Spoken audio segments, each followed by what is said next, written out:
Good day. My name is Greg Marley. I'm the clinical director overseeing suicide prevention at NAMI, Maine, with a team of wonderful people.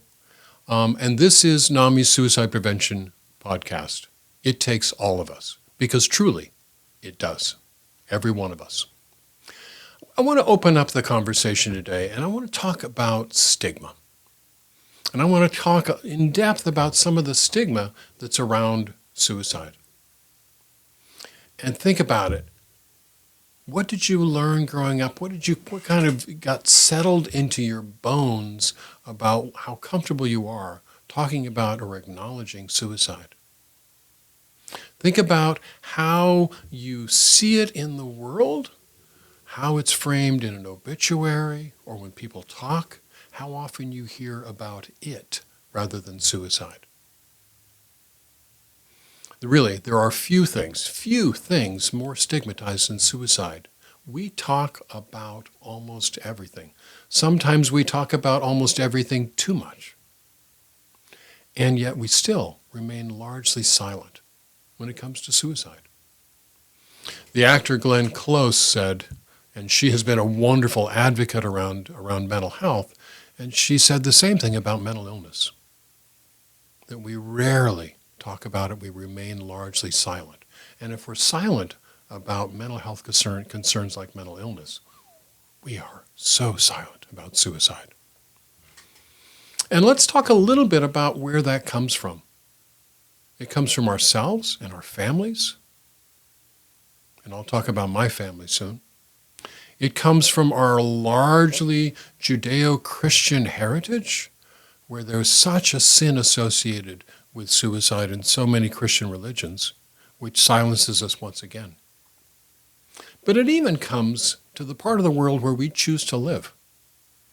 Up here in northern New England, in this heart of Yankee culture that rests its strengths on pride and privacy and stoicism and certainly about self-sufficiency. And everything about suicide makes that harder. It even stops us if we need to reach out and knock on the door of our neighbor and say, hey, I'm worried about you. How are you? Because we don't want to intrude on their sense of privacy. So let me talk about my story when it comes to stigma.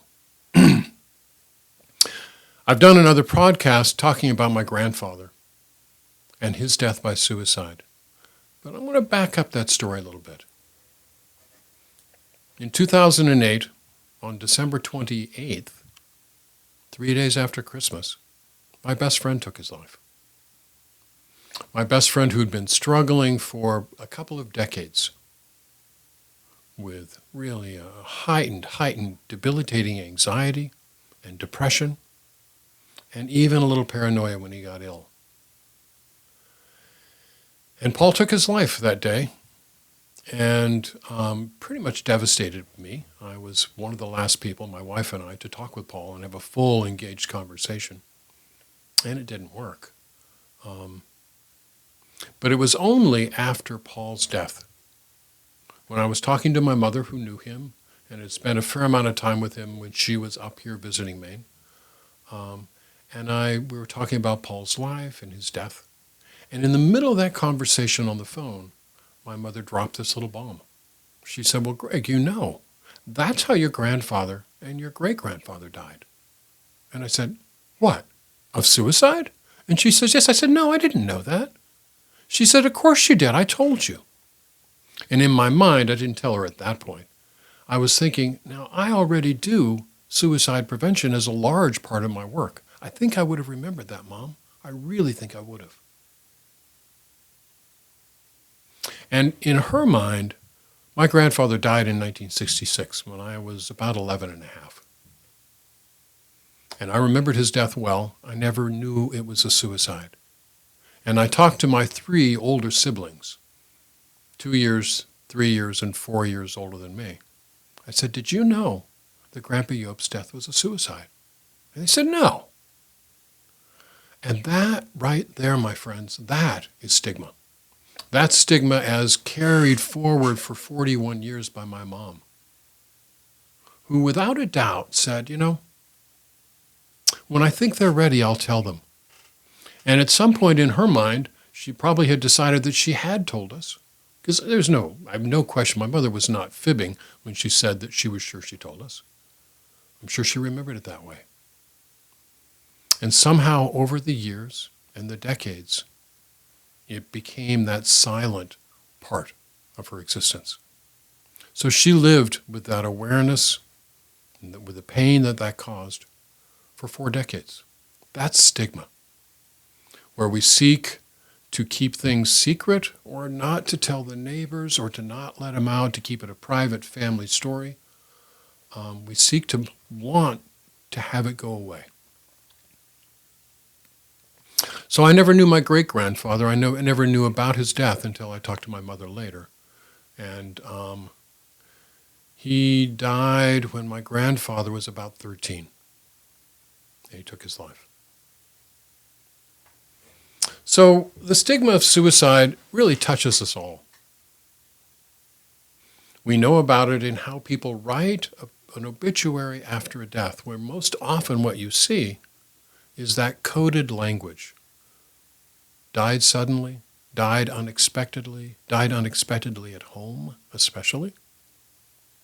And to my mind, that says either it was a suicide or maybe an overdose death.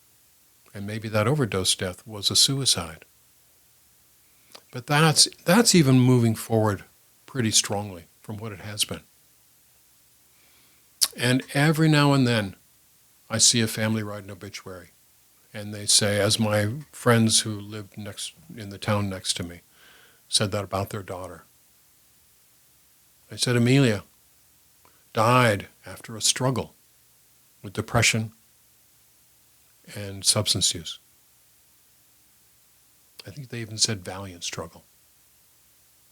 So acknowledging a little bit about what happened, making her struggle a little more real. So for family members, that suicide death can be shameful and embarrassing. They bring up that question, what will people think of us? What will people think of us if our loved one took their own life? And that same stigma around mental illness gets laid across here because, a suicide death may be associated with a mental illness or substance use problem. We also recognize that suicide has no boundaries across demographics and social class or professional class or work. Suicide really happens everywhere. There certainly are higher risk groups. We have no doubt about that. I worry a lot about some highly professional, folks who have high positions of responsibility and the stress that goes along with that. And they may seek to shield knowledge around their risk, around their struggle to other people based on that professional standing, that sense of pride. And in that group, we certainly consider medical professionals who are under so much stress right now. We've recognized a long time that some doctors and some veterinarians, some dental professionals have higher risk of suicide. I worry about the clergy who carries everybody's problems on their shoulders. And they struggle with so much, it's hard for them to reach out and acknowledge their own struggles. We know that veterans and law enforcement professionals, many who come from a place of being a veteran, have a higher rates of suicide. They have seen, they have witnessed, they have lived so much trauma in their work, and that lives in their body. So the list can go on and on. We may do a podcast a little bit further on nurses. But the big thing is, how do we begin to break down that stigma? How do we begin to have an open and a productive conversation and acknowledgement of where suicide happens? Because for the person who's struggling with that sense of despair, that sense of hopelessness, and who sees suicide as one option on how to end their pain, the stigma may be strongest of all. Because all those elements we've talked about already exist, and yet it's them. they're the one that's feeling this pain. And that stigma often can keep them silent about their risk. And we do a lot of work and have for several decades with youth serving organizations and schools on how you open up that conversation with the youth so that they know that hope is there, that help exists, that they can reach out to someone in their pain. And so that stigma is what gets in the way, and it really calls upon all of us to actively reach out, actively ask. Because where stigma thrives, it thrives in darkness. It thrives in shame. It thrives in that I'm somewhat less than you. And the breaking down of stigma calls up on all of us. You be open, be direct in your use of language, absolutely non-pejorative at all, be descriptive. Think about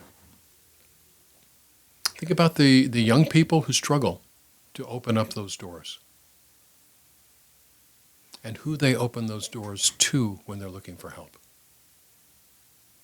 There's so many stories I could choose from in this area, stories that have ended very, very well with someone getting help, and stories that have ended just incredibly painfully. And the big piece in every one of those stories is what could have happened to break that before. I was listening to a well-known U.S. representative talking about his son, just a brilliant, empathic young man. And he took his he took his life on New Year's Eve a few years ago. And what his father said in this interview, he said, if only I had asked openly and often, was he thinking about ending his life? Because he worked so hard to not disappoint his family and to allow himself that. And that's the story that he wonders and will wonder about his whole life. What would have been different if only I'd asked?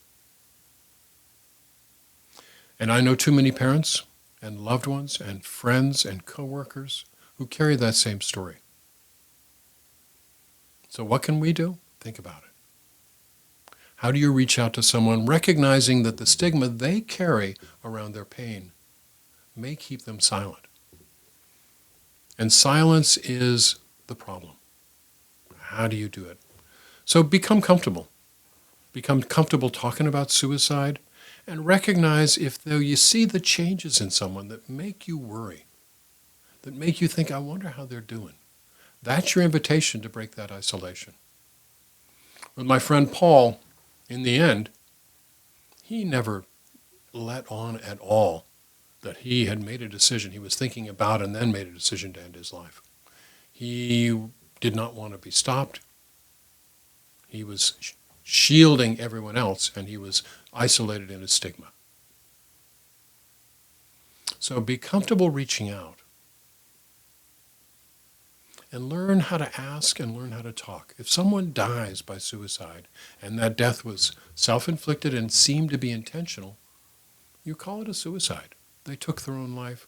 They ended their own life. They died by suicide.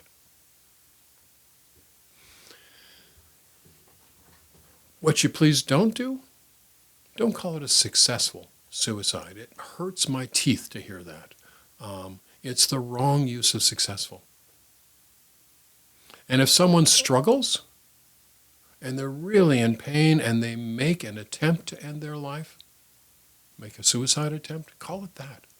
Say they tried to end their life. They were in such pain.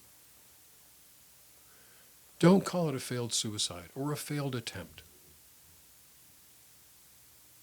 So learn to ask the question. Learn to ask the question direct to the person to break that sense of isolation. Reach out in whatever way you do and say, hey, I'm worried about you. How are you doing? No. Really, how are you doing? Because a lot of people, you ask them, automatically what comes out of their mouth is fine, right as rain, doing okay. But if it doesn't match with what your gut says, say, no, really. How are you doing? And if it ever enters your mind that they may be suicidal, you ask, are you seriously considering ending your life? Have you been thinking about suicide? How often do you think about ending your life? And if the answer is yes, if the answer is maybe or sometimes, all those are a variation on yes. And to an extent, when I have heard someone acknowledge that, I am a little bit more relieved than I am anxious, because that opens the door to getting help. And that's what you do. You act to connect them with help. You stay with them, and you help them to open the door to that next level of care.